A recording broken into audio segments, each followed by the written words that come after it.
Hello, good evening. Welcome everyone to this session for Socialism or Barbarism, Marxism in Scotland 2020. Welcome to those that have been able to attend sessions throughout today, and welcome to those that are attending and joining tonight's discussion, if this is your first discussion.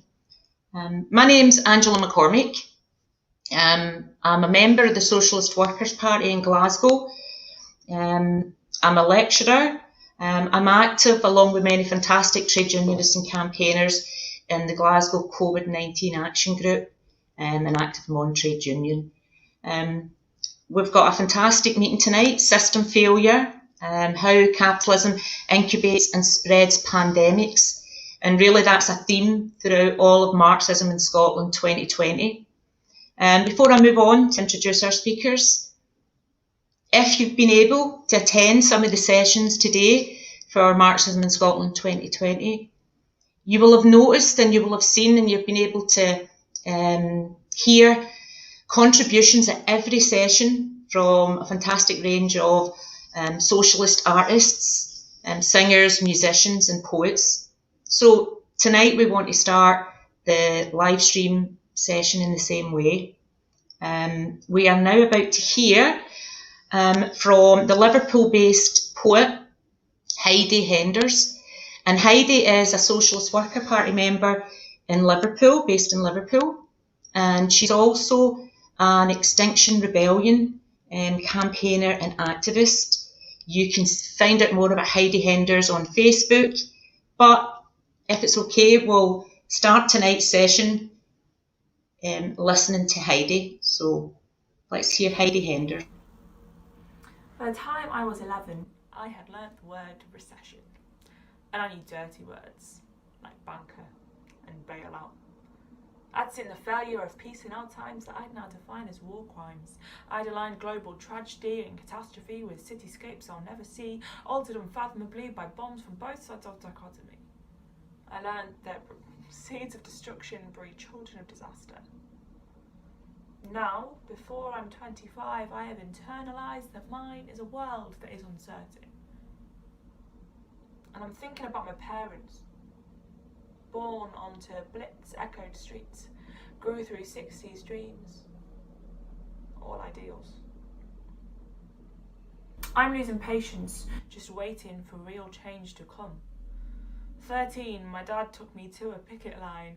15, to pride stood beside those most maligned. 18, I marked my dissent with a cross in a box. Watch it lost in the posture and political epoch, and I am staring down the barrel of another financial crash. There are ice caps in my eyeballs and fire at my back. Smoke rises from a starting gun, from a race I never asked to run. I will collect up the ashes of this system while it burns, turn those ashes into soil and plant a new world, because this one is unrelenting.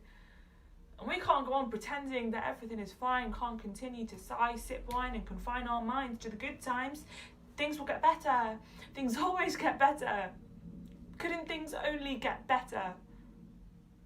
My parents taught me first words, spared nothing so I could learn. But if when I am 26, I am asked to learn a new word for crisis, I will not learn a new language of despair. I'm all out of words.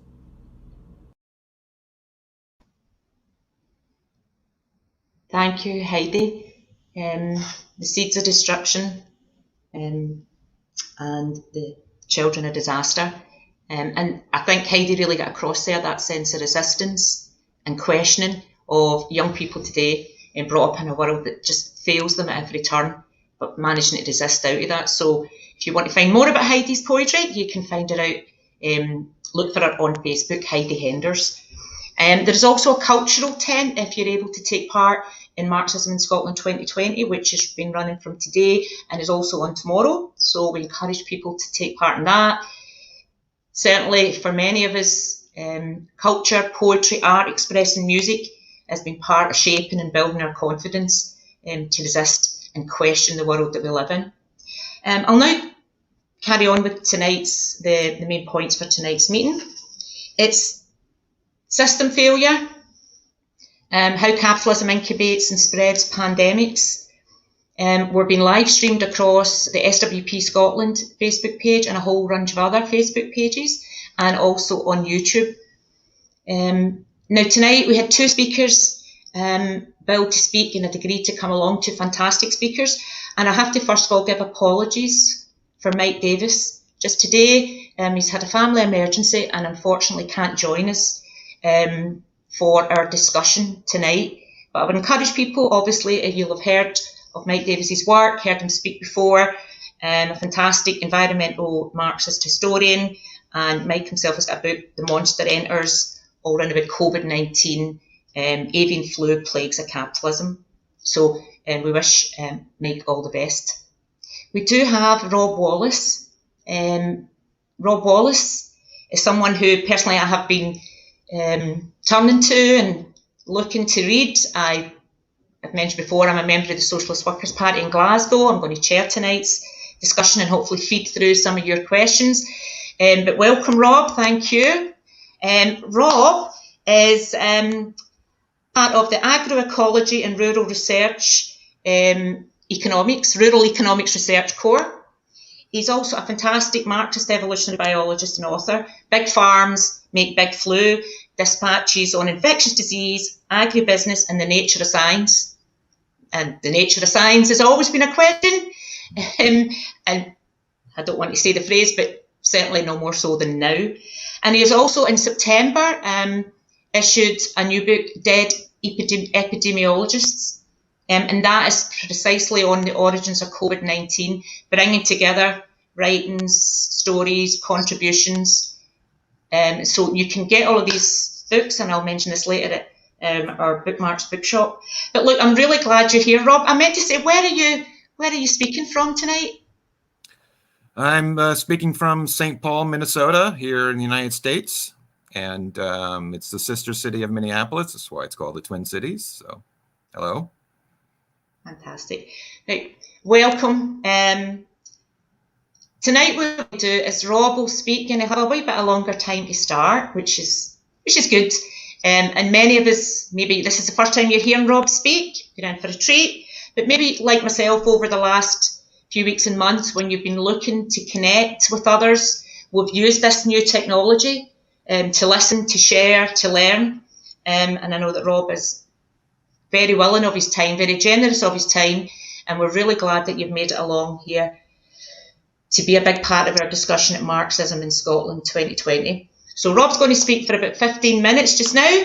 We will take questions through mainly the SWP Scotland Facebook page and YouTube, and we'll see how we go.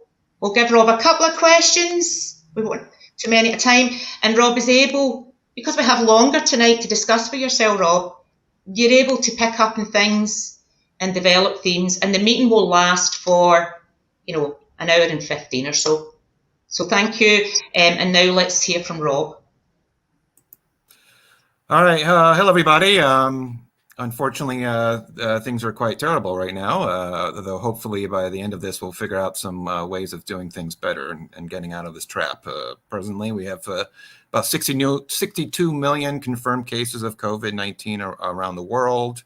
That might be a vast underestimate. We might be actually 5 to 10 times more than that, but these are the ones that are confirmed.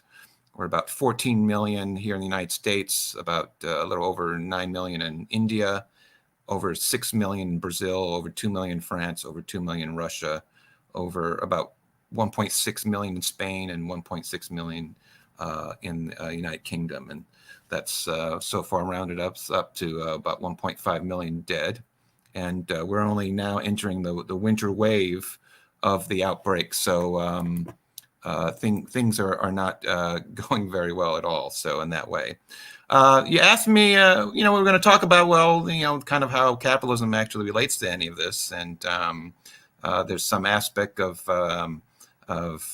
beginning with capitalism itself. I'm not going to give you the entire history of it in 10, 15 minutes, but at least hit on some points that might actually help us get up onto the same page there.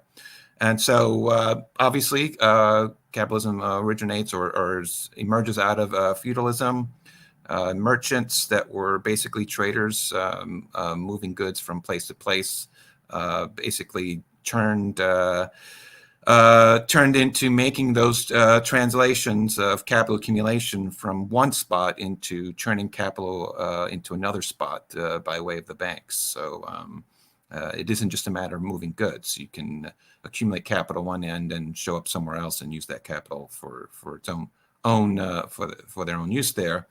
And along the way, they were able to begin to launch manufacturing outside the guild system. So, and using the free peasant labor that emerged once the capitalists themselves began to buy up land out from underneath the peasants themselves. Although that was also a function of a kind of disintegrating feudalism in which the local aristocracy began to combine the landscape out from underneath the peasants. So, capitalists said, okay, you do that, we'll use the free labor for our own uses. But, following up on kind of the world systems theories, theorist notions of what happened next, that capital was centered in different places. So, begin with the Italian city-states. They had a lot of capital in the banking, but they did not use the state in a way that we now know is used in favor of their capital. Spain, on the other hand, which became the second, followed up as the center of capital in part because of its the age of exploration or colonization, really. It had the state, but it didn't really have the capital. It depended on the Italian city-states to supply that capital. And then when things didn't go well in colonizing anymore, that capital escaped, left Spain. The Dutch were the first in terms of really combining those two things together. So the trading companies were emblematic of how state and capital were, in essence, different faces of the same object. The Brits followed, really internationalizing it in a way beyond, though the Dutch did too, but really on a scale that hadn't been seen before. And also leading to the neocolonialism there. The U.S., particularly post-World War II, also globalized the capitalist system in really a way that placed at the command of the U.S. at the center of running the capitalist system for everybody, meaning, let's be very clear when I speak about everybody, we're not talking about us. It's talking about the bourgeoisie in countries around the world. The U.S. was running it for them. We have bases around the world, not merely a matter of exercising U.S. control, but making sure that the system continued to work in favor of the bourgeoisie everywhere. So it really, along with the iron fist of invasion, there was the velvet glove of the kind of liberal model of global governance under the UN, under the kind of IMF and the World Bank and organizations, international organizations like that. So the question, of course, now what characterizes these rises and falls? Basically, you have a cycle of accumulation that begins with a center of capital changing money into capital and building out infrastructure around the world to, in essence, continue to do that. To impose one's will elsewhere to engage in the kind of extractivism necessary to continue to accumulate capital. But at some point, the bourgeoisie tap out, it's too much, empire collapses, and you have the other side of the cycle of accumulation, and the bourgeoisie basically turn capital back into money. In essence, the bourgeoisie cashes out. They say, we're done with this, and we're just going to accumulate our money and basically, the empire's end, and that we're done with that. And, I think what's remarkable about here in the United States this year has been, although the U.S. seems to be in some ways cashing out in that way, developing fracking here and poisoning your country's own waterway instead of poisoning other waterways, although other countries' waterways, although they're working on that. And then but also we see the complete divestment out of the public health here in the last 30, 40 years in such a way that when we did have a pandemic arrive here, we're just completely incapable of doing anything about it, in part because it's been said that places like Yale University is something of a mutual fund with a campus connected to it. It's increasingly, the United States seems very much a stock market with a country connected to it. And so that state has basically failed on this account. So there are all the earmarks of a failing nation state, which is remarkable considering where the U.S. was positioned for so long. And so it accounts in part for the utter incompetence here. It isn't just Trump himself that that incompetence is built structurally into the system in a way that we basically abandon the notion of the public commons and the things necessary to actually engage in the kind of interventions necessary to stop this pathogen. COVID didn't get the memo that it was supposed to cooperate with U.S. objectives. Diseases have their own agency, and they're not down with the program, with the imperial program. So one at the same time, the outbreak seems so much of a mirror for our countries, and each country gets to look at it and see what its state of being is at that point. It's also something of a magnifying glass. It kind of changes things as well, and we're seeing here in the U.S. very much a kind of sloughing away of the capacity of the U.S. not only to project power abroad, but even to organize things here within the country. On the other hand, the U.S. has been built on slavery and genocide, so forcing workers back into slaughterhouse plants, even as they're centers of COVID incubation, forcing Black and brown workers to go to work while allowing primarily white professional managerial class stay home and be self-righteous over the fact that they're doing something for the outbreak. Those things are hand in glove with that long-term experience here in the U.S., the settler ideology of imposing the worst of damage of any disaster upon the poor and Black and brown.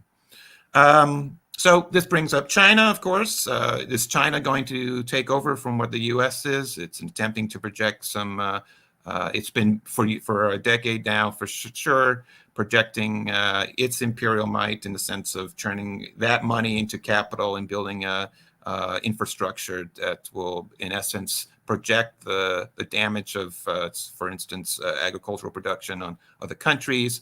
We've seen the last few months with Chinese hog damaged by African swine fever, and also just the general decline in the quarterly hit it took from the outbreak. It's now attempting to have other countries take on the worst of damage of hog production. In the U.S., Smithfield's owned by a Chinese company, and recently Argentina, which doesn't have any hog there, was opened up to in essence allow China to develop hog enterprises down there. But it's not a done deal. I mean, it's certainly not a necessary moment that China would take over from when the U.S. is. I mean, part of it is we're up against a kind of ecological collapse that is coming about, and that may not be able to support capitalism anymore. I mean, it's just we're coming up into we're imposing such damage, just pollution, climate change, these pandemics that. To be able to continue on and in essence continue to basically use 1.5 Earths a year is not possible. So it's not merely a matter of some sort of ongoing Cold War between the U.S. and China and everybody else caught in the middle of all this. It just may be that the system can't survive itself. So that certainly puts an onus on all of us to get the hell out of this trap. I mean, it's a terrible thing. The terrible thing is to be caught between those two polarities and other polarities as well. From every country is also a representation of a kind of bourgeois power as well. So we all have our local issues as well. So there's a lot of it's a really thorny problem. It's existential problem that's going to unfortunately require this coming generation to really take the reins and get us the hell out of this if we're all at all going to survive as a civilization. That's that. I would like to speak a little bit about how science is folded into that, because ostensibly we think science is a way of getting us out of this problem. Unfortunately, science maneuvered us into this problem as well. I'm an evolutionary biologist. I have great respect for my field, but I also understand that science's origins were hand in glove with capitalism in a way that help us get into these messes, both climate change, pandemics, and all the other ones that are present in presently that we're facing. So when the gets from Jason Moore's work on kind of in the realm of the world systems theory stuff, and he talks about how when the Portuguese made their way to Madeira, and that was the beginning of basically the age of colonization, and Portuguese were confronted by landscapes and peoples that they had never recognized before. So they needed scientists to help decode these new landscapes and then recode them into for capital accumulation. And so right from the start, sciences has been hand in glove with helping the bourgeoisie turn nature into commodities and peoples around the world into labor. And so there's that kind of science as a primary role in the kind of alienation of land and labor necessary for capitalism to continue. So that continues on today.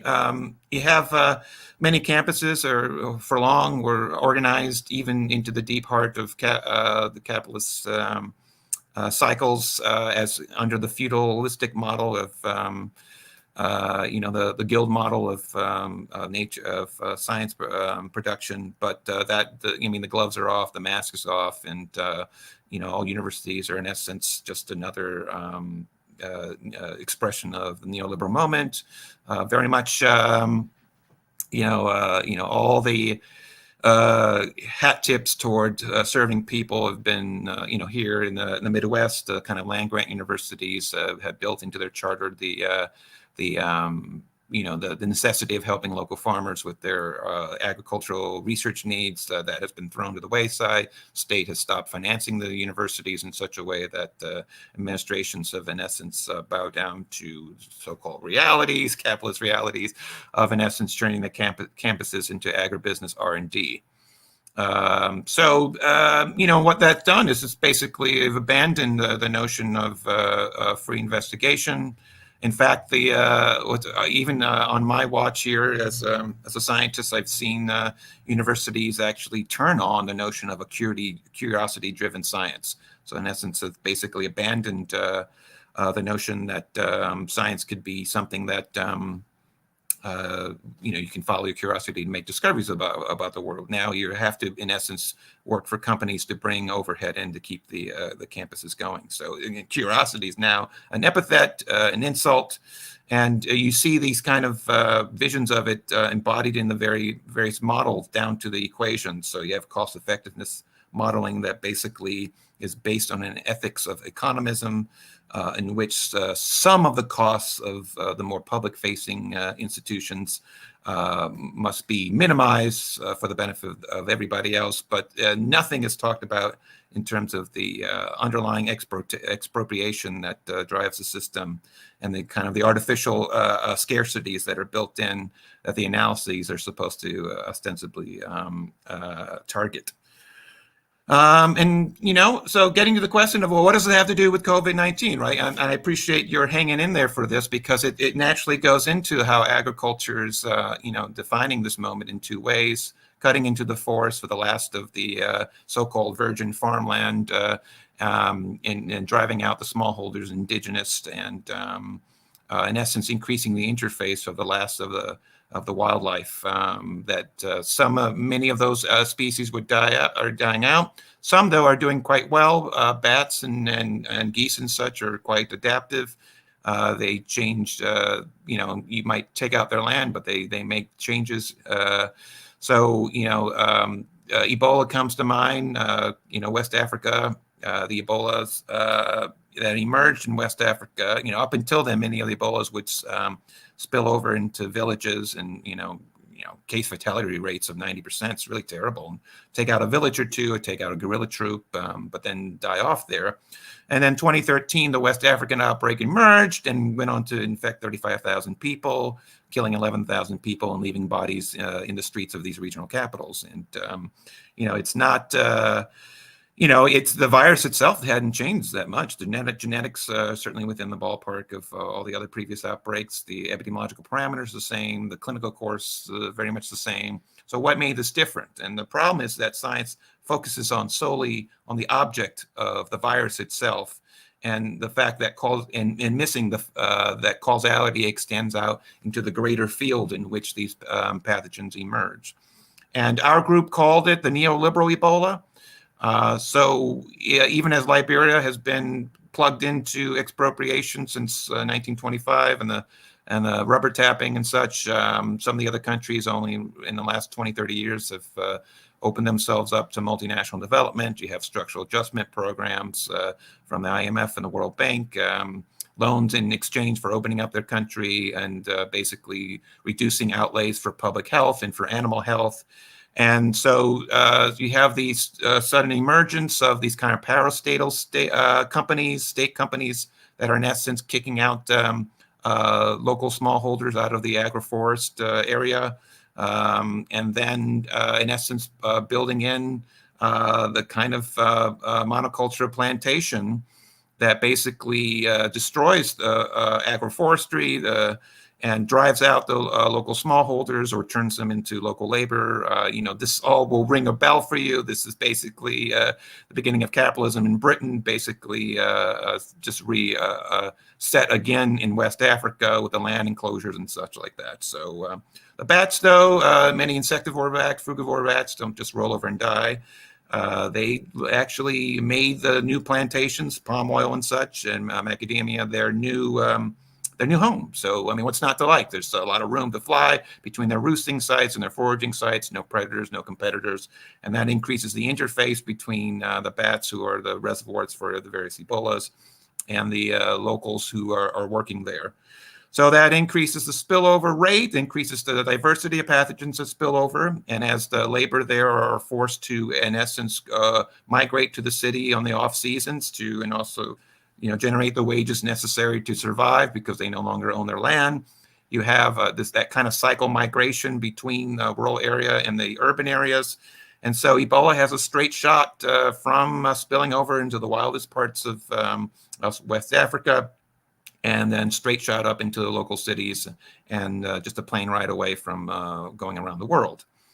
So that's on that end of it. On the other end of it is, on the wild end, that's the wild hinterland area. Some pathogens are spilling over that way. On the other end of that kind of circuit of production there, you have all sorts of pathogens emerging from industrial hog, industrial poultry that are typically farmed not too far outside major cities. And this is where capitalism really rears its head in a way that you begin to see very much how livestock and poultry are in essence profit in flesh. And so everything from their genetics to their feeding to their development to the way they're raised to the way they're shipped is all about surrounded about circles, orbits about the necessity to make profit in a lot of profit in short term. And so, in essence, as an evolutionary biologist, I began, looking at this in 2005, and I was looking at the way they were. I mean, I knew nothing about agriculture. I'm originally a New York City boy. I don't know much. I didn't know much about farming, and if I got into agriculture, it's through the back door, as it were, and only because I realized that the way that they were raising livestock and poultry were going to select for a pathogen that emerges and kills 1 billion people. Well, what are the mechanics of that? Well, you got basically 15,000 turkey in one barn or 250,000 egg layers in a barn. They're all pretty much genetically the same. So you remove the genetic fire breaks that would allow that in natural populations would stop a pathogen from really burning right through, because a pathogen has to solve an immune system. But if all the birds have something of the same immune system, there's nothing really much to solve except that one. If you have so many birds together like that, you're in essence selecting for those strains that can burn through them as fast as possible. Typically you're a virus, you're in a host, you can't be too much of a badass. If you kill your host too fast, then you may not be able to line up the next host to infect. And now out in the forest area where there's a lot of diversity and complexity, that puts a cap on how virulent some pathogens are, or even if they are virulent, then they still can't line up the transmission thread necessary to get out of the forest.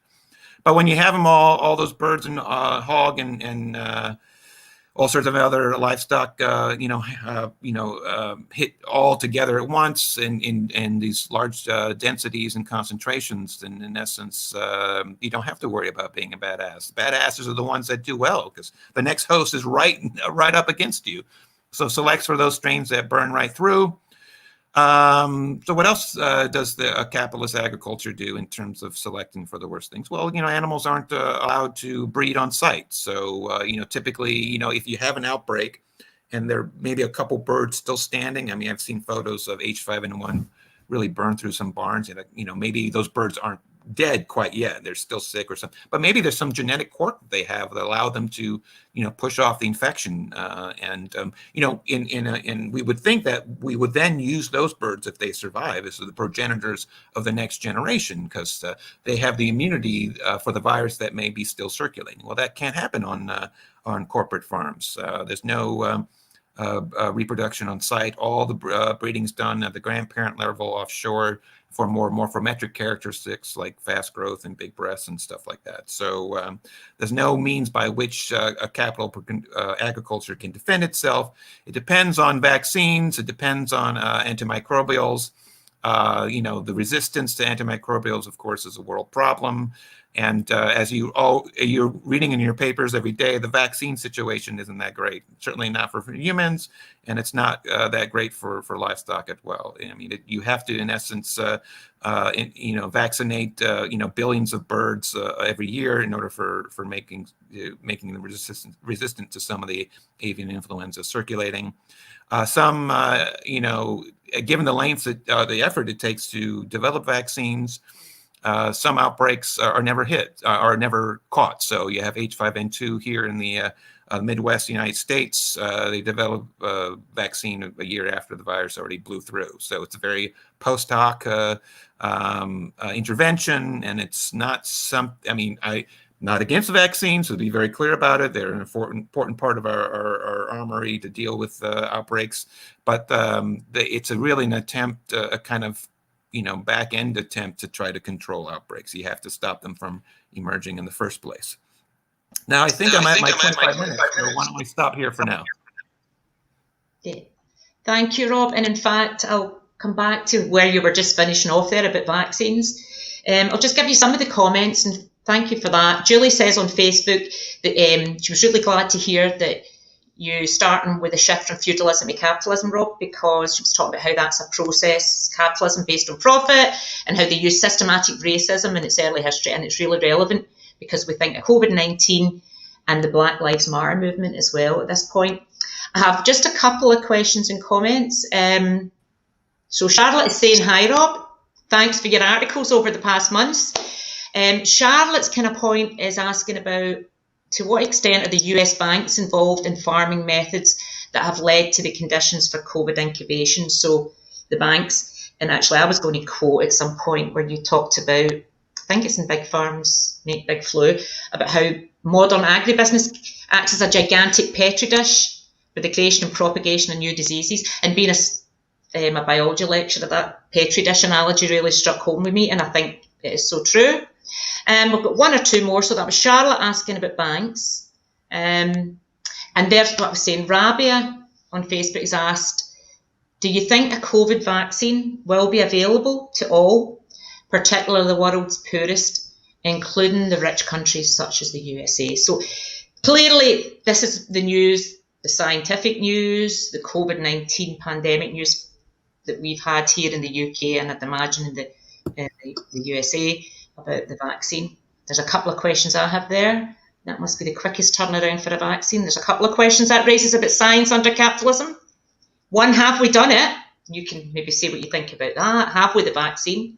And if we do, why have we been waiting all these years for these other vaccines or treatments is a question. Dave has asked on YouTube, Trump blamed China. Trump blamed a lot of things. I think you can maybe... and then you're on just to say, Rob, you're on a Trump to go countdown, so well done. So Trump blamed China. What's Rob's take on that?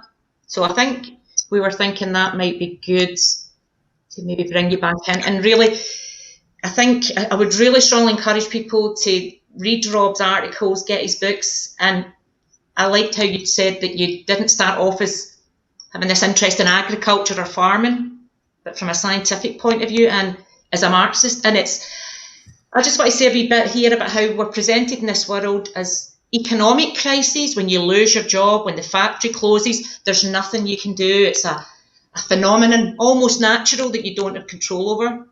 And here we have a biological phenomenon, a pandemic, and actually both of these things occur in a social and economic context. So capitalism's failing people when we get ill, and capitalism and how you describe that process is really valuable for us for identifying the source. So anyway, sorry, questions about the banks and about vaccines and about Trump blaming China. So do you want to come back on some of them?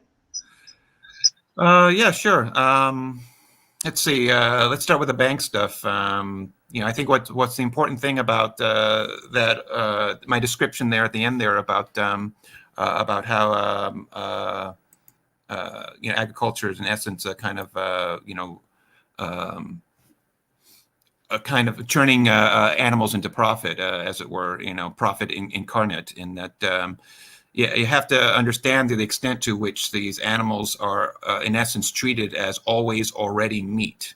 They're. I'm not an animal rights guy so much, but it's clear that the way that they're put into these factory farms or and such that have nothing to do with the well-being of the animals or the local communities. All the pollution, all the externalities coming out of that kind of production, the pollution, the destruction of the town economies, the divide and conquer of the rural and the urban. All those are in such a way that to allow the companies to make a profit. In my mind, increasingly, I've come to understand that agribusiness is in essence a suburban phenomenon. It's not a rural phenomenon. You have most of the headquarters in suburban areas, and they treat rural areas as this kind of sacrifice zones by which all the destructive aspects of producing the profit are left upon the rural people. And also the urban people. And that goes back to, indeed, John Bellamy Foster has written about how Marx basically was the first food agrarian study scholar in some sense, and that he describes how that in the course of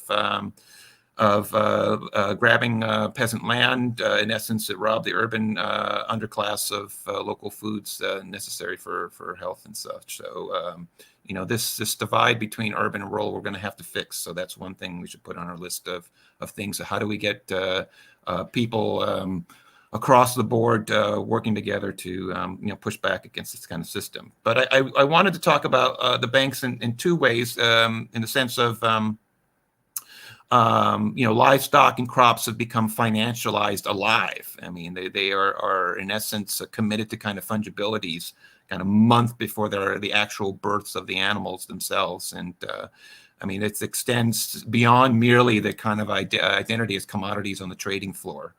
I mean, they're treated as kind of asset classes, and they're subjected to these kind of price volatilities that are treated as realer than the ecological damage that comes out of the actual animals themselves. So what capitalism does is it alienates land and labor and animals in such a way that into this kind of space where it's people are only labor or bourgeois, or they're and land and animals are treated only as commodities, and whatever the damage that comes out of that. And the banks are fully involved in helping that bring about. The other thing about banks that comes to mind is the way how does that manifest itself, and how labor is turned into an object, as it were. And that the companies, against what we all think about in terms of agribusiness, many companies aren't totally fully vertically integrated. They're not totally, the companies don't own everything from eggs all the way through processing and transport.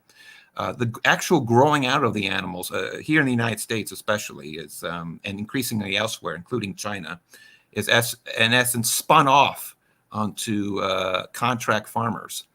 And so you're a farmer, and basically you have to buy whatever land you buy or barns you buy. You have to build to company specifications, and the mortgages are on your head. Well, why do the companies do that? Because they figured out 30, 40 years ago that growing animals at this density and in this way would lead to all the pathogens that we see emerging and kind of the kind of pathological outcomes of putting birds all together like that. So they in essence spun off the damage to the farmers. But the farmers are now on the hook for their mortgages but they have no control over what animals they grow out and what grain they use and what schedule they are on. It's all companies. So and they got it to the point where the companies have set up direct deposit between the companies and the banks for the mortgages that the farmers are on the hook for.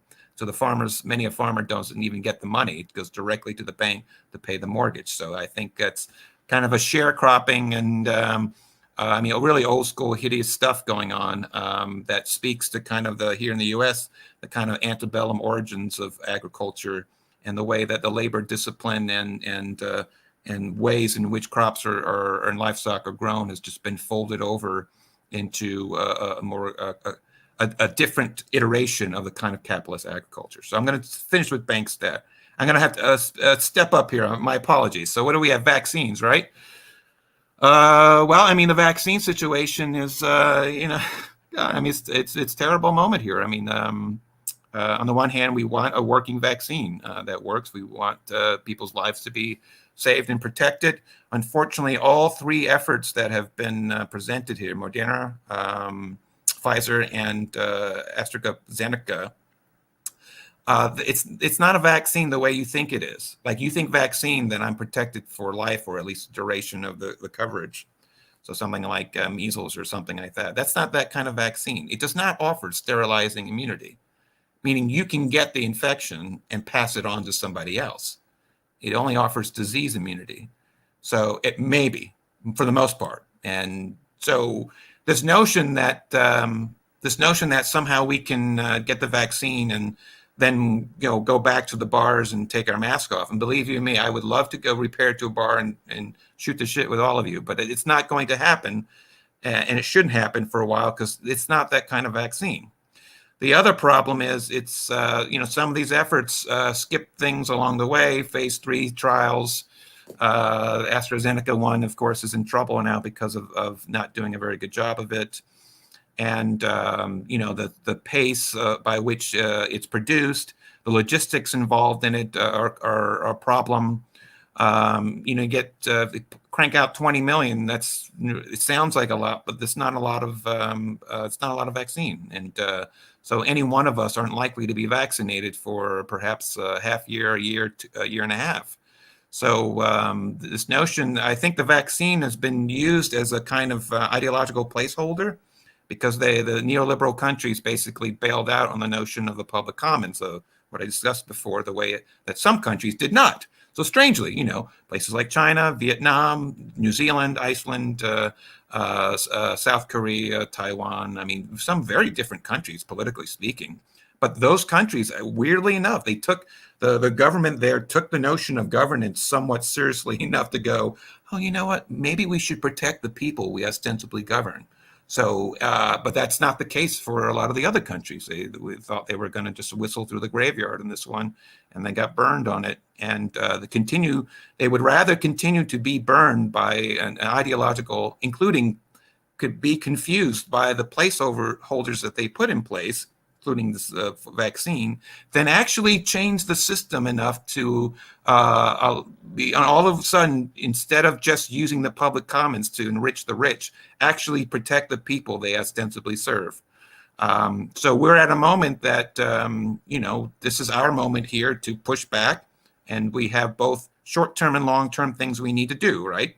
And we can circle back to that in due course. Let's talk about China, and then we'll go on to some more questions. I'm one to not put myself in the middle between a new combatants in a new Cold War, and as China and the U.S. struggle over who runs the capitalist system, that's not a fight we need to get into. I mean, we certainly should keep track of what's going on because they're giants on the stage and they have considerable impact on the world. But I take more of a third campus notion that the people of the world are actually to start looking to each other in forms of international solidarity, and to think through ways of getting out from underneath that trap. Because in the end, it doesn't matter who's your capitalist lord and master if capitalism is what's going to, send hundreds of millions to their deaths, whether in the day-to-day operation of capitalist enterprise or in these pandemics and climate change that are on their way.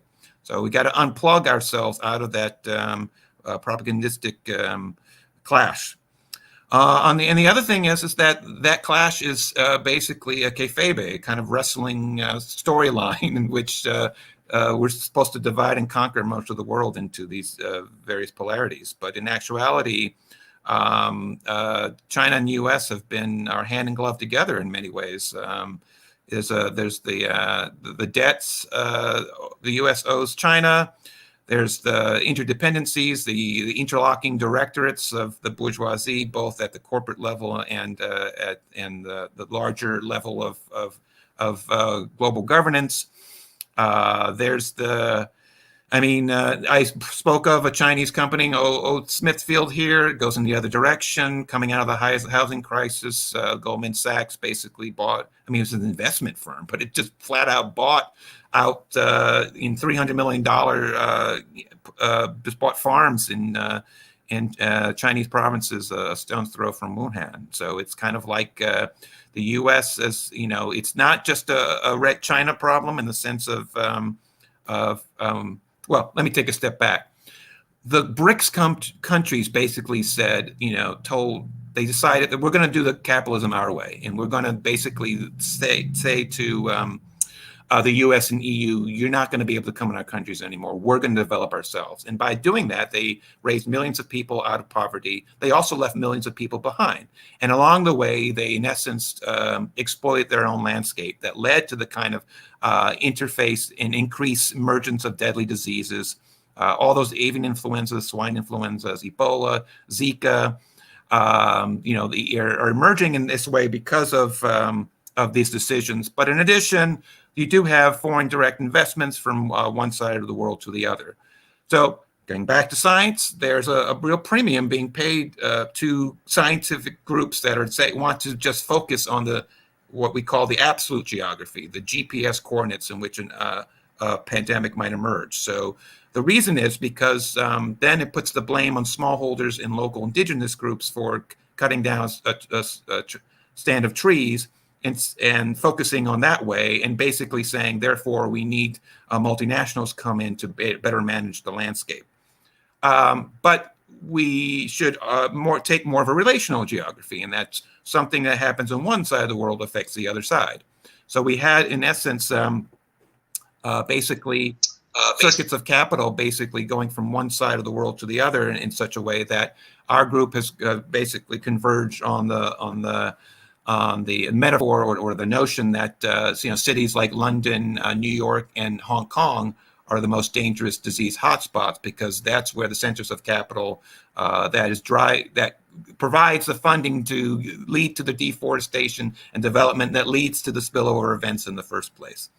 So to round that up, China, yes, is to blame in part for this, but it's not. This is not how this is going on. You have diseases emerge all around the world. You have, for instance, H1N1 emerge outside Mexico City. Our group calls it the NAFTA flu after the North American Free Trade Agreement. Once that agreement was put in, the U.S. companies meat dump on that market, destroyed the Mexican domestic meat market, and led to two things. Either those Mexican companies left over had to consolidate and become much bigger in order to meet the incoming multinationals that came in and set up subsidies there. So hog was then changed in terms of how it was produced. And the genetics of the H1N1 virus shows that actually many of the genomic segments originated off hog farms in the US and Canada. So in essence, we helped seed a pandemic 2009, and it's only been like 10, 11 years. And that's been forgotten as a matter of course, conveniently so, in part because it's about protecting the system that caused the damage in the first place. Thank you. Absolutely. And just to pick up on that, people should look to this view of putting the origins of the failures of the system that leads to the pandemics in these big urban settings in the big cities, because it's quite convenient, the narrative, looking at other people's way or culture when we're talking about, just as you're going through, an absolute system and the richest countries, the richest companies, the richest individuals being at the bottom of that.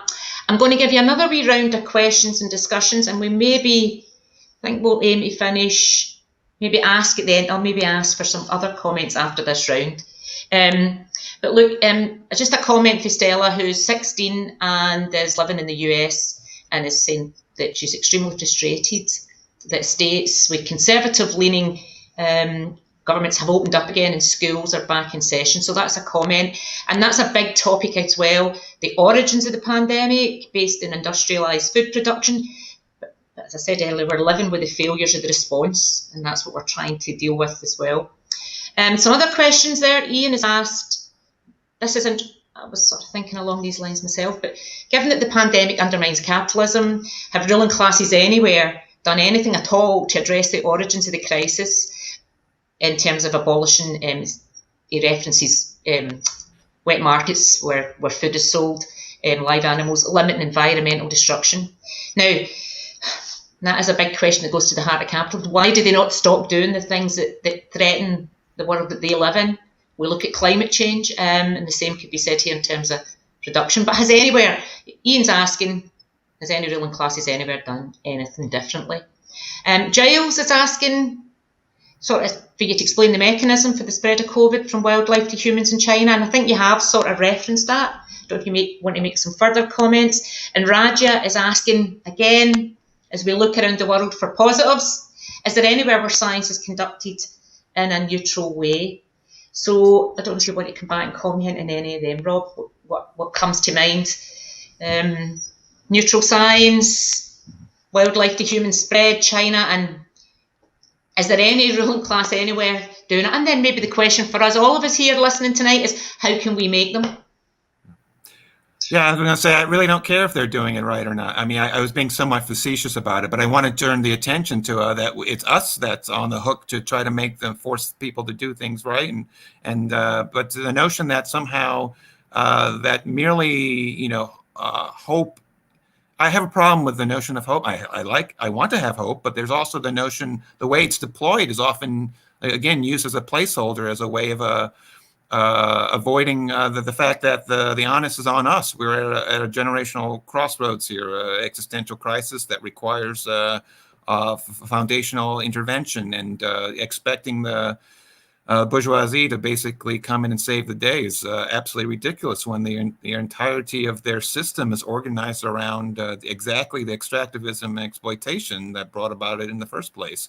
I mean, there are various ways in which you can have greenwashing occur, and there's new generations in that, in which some might have a kind of Keynesian notion of saving capitalism from itself, but we're at a point where the resource, what little resources are left, are become even that much more valuable in what's called the Lauderdale's paradox, and it doesn't select for the kind of saving the world in a way that what it does, in fact, is sets off a rush for what little resources are left available. And in this version of it, it's being wrapped up in a notion of saving the world. So, let's kick off the smallholders and indigenous out of the land that they've been helped brought about and turned into the kind of food forest that many of us mistake as being nature, and kick those people out to allow a more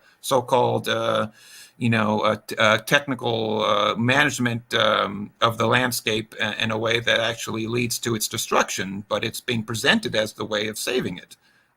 So you have to get out, unplug yourselves out of the notion that that's going to be the ways and means by which we're going to be able to get out of this terrible mess. And you got to understand, like I've come to the realization that it doesn't matter how well-dressed or well-shaved or whatever well-behaved many of the bourgeoisie are.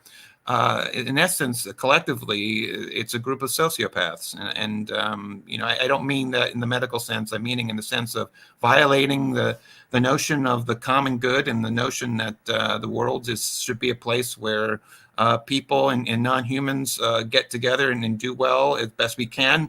We are, of course, have a right to survive as humanity. We do have a right to appropriate things from nature. But to expropriate to the point of extinction is not something you don't turn to those people to say, how are you going to get us out of this thing? Those people are not our source of goodwill or source of ideas or source of anything in terms of getting out of that. So I would very much counsel that you do what you can to unplug out of that notion that those people are going to save the day. They're not.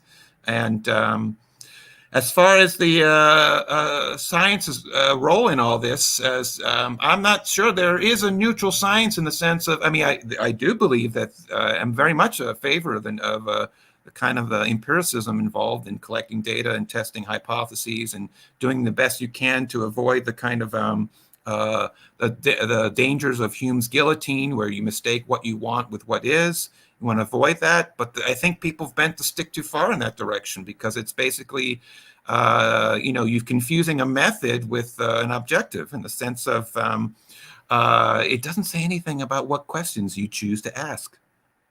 And what happens is you have many a money bag will basically say, we want you to figure out a way to do this thing. In essence, keep this system running, as we discussed in the previous question. But in essence, it may be more about along the lines of ask questions like, how do we raise food in a way that doesn't select for the next pathogen that kills 1 billion people? It's like, and it's certainly not in the way of growing livestock and crops the way they have now. That has nothing to do with that, but much of the science work and funding goes in that direction of saving a system that is destroying us. But there is something, there certainly can be a science for the people. And I've certainly engaged in projects in which I work with local farmers and food activists and community members, and you work together to come up with questions. And we still do the statistical analyses. We still do the data, collection and all these things. And it's been even as a radical scientist, I've been ensconced for so many decades with the premises of the R1 system, the kind of the university system attached to here in the U.S., the National Science Foundation and NIH. Don't get me wrong, there's a lot of great work that's been done. My papers are filled with citations of scientists who do great work, but with whom I don't agree with on the premises of their work and such. But still, at the same time, we can move in a direction where science is done differently in a way that you can still be rigorous and still be specific to statistical analyses, but it's embedded instead of a positive empiricism, embedded in what's called a historical empiricism. The notion that lands and landscapes and peoples are moving together and producing a historical moment in which that are specific to the political economies of both of the processes that we're studying and the people involved. And instead of pretending that, I'm going to look at the genetics of COVID, of SARS-2, and this is how SARS works, instead of actually maybe connecting it to the historical processes that maneuvered China into a place that, in essence, encroached upon the local populations of bats that were reservoirs for coronaviruses. And this gets into the last question that you gave me, which is the notion of origins and intervention and stuff. And it's a difficult pathway, in part because we're 11 months into this, and the establishment science has basically declared we know what happened. And the answer is that's not true. They've basically said, erred on the side of a hypothesis that I actually agree with, and that is the notion that it's the field hypothesis of the outbreak, that it spilled over out of a reservoir of bats and into a local population of humans. At first, there was a focus on the Wuhan market. That has been put aside, as were, and put in place instead. The notion that The notion that basically, in all likelihood, SARS-2 was circulating among humans for many a year, actually. And it wasn't until it arrived at Wuhan that it actually had evolved the kind of a human-to-human transmission that we now marks it. But in all likelihood, it spilled over years before, given the genetics work that's been done. Well, let me take a step back. When SARS-1 emerged in 2002, there was a lot of work done on actually collecting samples from bats across South and Central China, and it showed all sorts of different strains circulating there. So humans have been splattered with SARS, since then, and all sorts of at a pace that probably many people don't recognize. I mean, think about it. We've had 3 major SARS events since 2002. SARS-1, MERS that emerged in the Middle East, and SARS-2. So that's 3 in 20 years. So in all likelihood, there's already one already geared up, if not already circulating among humans. So in all likelihood, we're moving towards something like COVID-21, COVID-22, things like that. Because it hasn't been discussed about how much the rate of spillover that's going on with that. Now, how did this happen? Well, I spoke about the BRICS strategy of internally exploiting oneself. Yeah, China post Mao go into its kind of it's a liberalization of the economy. You have the biggest migration event in human history, where rural peasants were brought to the city as labor. But the rural areas themselves were turned over, moved away from peasant farming into industrial farming. That on 2 accounts. One, we have the industrial agriculture, the more traditional that we know, but also the wild food sector has become increasingly industrialized. So, eating civets and bats and such like that. But you have the same, basically the same money bags supporting both those things. So it's not one or the other. It's not, if we can't do wild foods, then we need to do industrial ag, because they're both having the same impact on the ecological landscape. They're encroaching in on the last of the wildlands in Central and South China, and increasing the interface, as we described for Ebola in West Africa, increasing the interface with the bats there, leading to the increasing spillover events. And in all likelihood, SARS-2, the virus that caused COVID-19, is just one of many different types of coronaviruses that have been experimenting with the human immune system as it makes its way through. So that's one thing. Now, the disturbing thing, however, is that there's a second interpretation. That is the lab hypothesis of the emergence of COVID-19. Unfortunately, this is what Trump got behind, in part because he wants to wash his hands of the mistake and to be able to put the blame on China. The thing is, though, is that contrary to establishment science, I mean, believe you me, there are a lot of wacky hypotheses about how this wacky versions of the lab hypothesis. Most of them are wrong. So, it didn't emerge in Wuhan during the Army Games there, and it wasn't designed in a lab or anything like that. None of the genetics supports that notion. But there is work that's been going on for about a decade now, showing that since 9/11, since the emergence of H5N1, that was the first celebrity virus in the 21st century, we've had, in essence, increasing. The world has, in essence, engaged in a rush of building BSL-3 and BSL-4 labs. These are labs engaged in the most dangerous kind of work. So all around the world, thousands of these new labs have been built, many of them not always under the best regulation. So the likelihood, basically the rare event of a lab accident will, in essence, once given increasing opportunities, bends toward inevitability. So there's a 2013 Princeton University study that mapped out the increasing numbers of lab being built, and there are establishment scientists have basically called out the danger of these labs. Mark Lipsitch at Harvard University comes to mind. Alison Galvani at Yale University. So this has been written up that that increasing chance of actually having a spillover event happen. One of the lab hypotheses that I think that I'm still a proponent of the field hypothesis, but one of the lab hypotheses that requires investigation is the one brought about by Jonathan Latham at the Bio Resource Center here in the U.S. and Bioscience Resource Center here in the U.S. that basically hypothesized that SARS-2 spilled over into 6 guano miners in Yunnan, and that was sampled. Those samples were then taken to Wuhan, and then you had the lab accident event there. And I've read he provides some of the clinical reports of the 6 miners who were sick. I got sick with COVID in March this year, and reading those reports, I recognized many of the symptoms, and I had a visceral reaction towards sensing that something happened down in that cave in Yunnan in 2012. So I don't necessarily. I have basically I unpacked the lab hypothesis. I don't necessarily agree with all of it, but what I'm getting at here is that there was a very much an ideological need for establishment science and for many of the world's governments to basically said, we already know how this thing emerged, without actually describing how it emerged, but as a placeholder, as it were, so that we can now focus our attention on the emergency ongoing.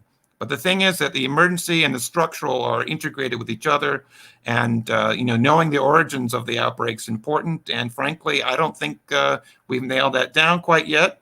And in the end, really, I see both the lab and field hypotheses are, in essence, speak to the same problem, right? And that is, nobody wants to get into a discussion about how our agricultural practices encroaching on the last of the wildlife, industrializing production, is selecting for strains that, in essence, may emerge and kill many more millions of people.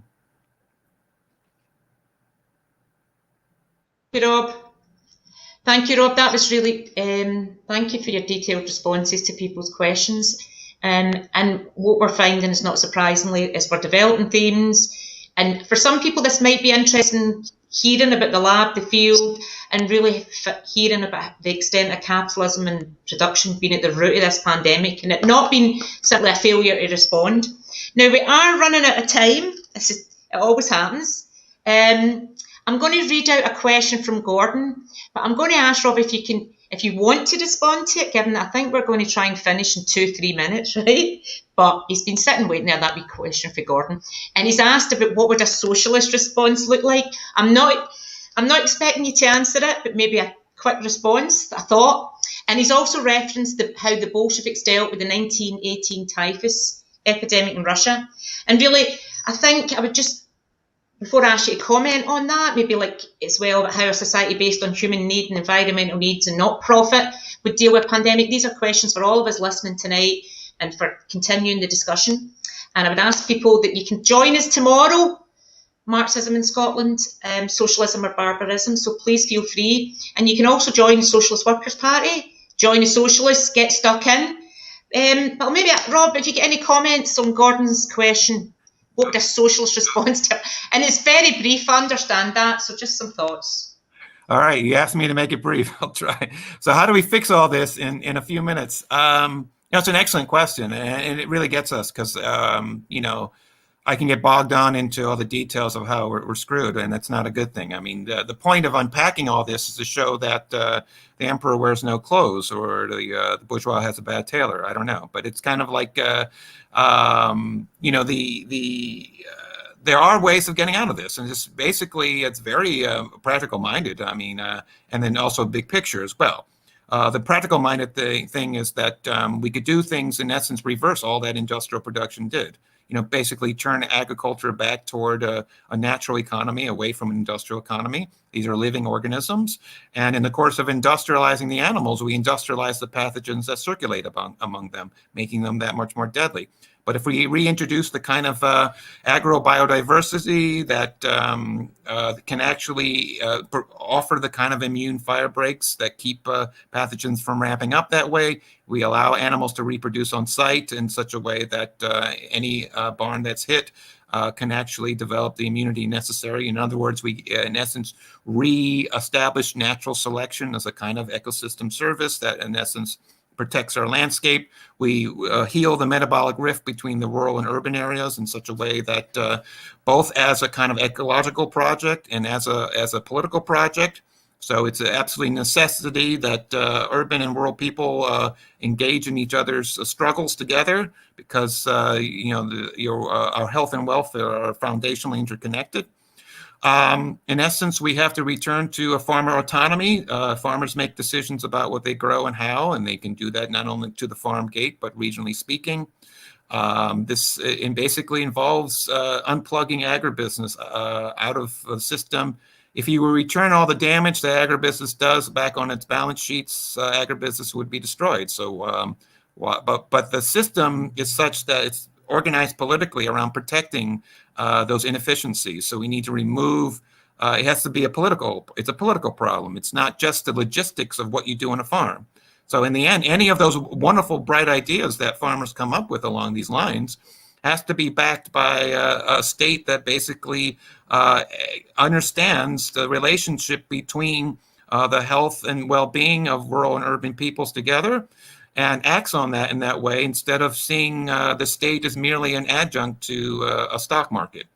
So in the end, really, it's a terrible moment, but I think peoples around the world are waking up to the damage of the system, and are beginning to recognize that something else must be different and push through. I basically would say that working people around the world understand that it isn't just we're not just people who work in factories or in campuses or anything like that. In essence, peasants around the world and indigenous groups are engaged in the kind of environmentalism of the poor, as Max Eil has put it. And somehow we're going to have to, in essence, integrate our struggles together in such a way to get us out from this. So in other words, there are very much practical things that can be done to keep a pathogen from emerging this way. There are practical things in which vaccines can be developed on the public dime in such a way and distributed to all when where necessary. There are ways in which we can do things to and protect ourselves from these pathogens and build a world in which, in essence, we return back to Earth. And not in the clouds of this alienation in which people were treated merely as a labor and a source of land.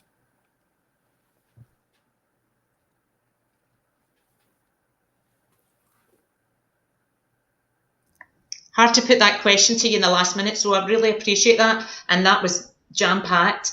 We have recorded the sessions. You will be able to see them again. I'd like to give a big thank to Rob Wallace. Please join us tomorrow, Marxism in Scotland 2020. It's about reinforcing how we can work together to change this rotten capitalist world and gain knowledge and confidence from one another.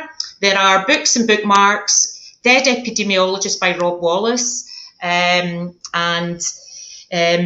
Big Farms Make Big Flu, and you'll be able to find more from Rob Wallace and also Mike Davis, who couldn't make it here tonight. Thank you, everybody. Thank you to the tech support that have supported this meeting, and thanks very much to Rob Wallace.